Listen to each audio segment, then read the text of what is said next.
Hello and welcome to happy life with us. সকাল সকাল আমরা তিনজনে রেডি হয়ে বেরিয়ে পড়েছি, যাচ্ছি ভোট দিতে। কিন্তু আমরা তিনজনে একসাথে এক জায়গায় যাচ্ছি না, কারণ আমার যেহেতু ভোটার কার্ড আধার কার্ডের নাম চেঞ্জ হয়নি, তো আমি চললাম গুনগুনকে নিয়ে আমার বাপের বাড়ি, আর দেবাশিস গেল নিজের বাপের বাড়ি। তো যাই হোক, বাড়ি গিয়ে আগে আমি শ্যাম্পু করে নিলাম। এই শ্যাম্পুটা ইউজ করার জন্য আমি ভীষণই এক্সাইটেড ছিলাম, কারণ এই শ্যাম্পুটা প্রচুর গুণ গেয়েছে আমার মা। তো যাই হোক, বাড়িতে গিয়ে শ্যাম্পু করে লাঞ্চ টাঞ্চ করে একটু বিকেল বিকেল গেলাম ভোট দিতে, কারণ এই টাইমটা বেশ ফাঁকা থাকে। আর যা গরম পড়েছে, ভোট দিয়ে বেরিয়ে আমরা খেয়ে নিলাম একটা আইসক্রিম। গুনগুনকে দেখো যেমন হাত টেনে টেনে আইসক্রিম খাচ্ছে। তো আইসক্রিম খেয়ে আবার সেই হাতে টানা রিক্সায় চড়ে আমরা চলে গেলাম দিদার বাড়িতে।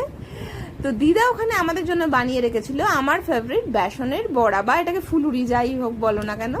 তো ওখানে বেশ অনেকক্ষণ টাইম কাটানোর পর রাত্রে আমাদের দেবাশিস আবার আনতে গেছিল।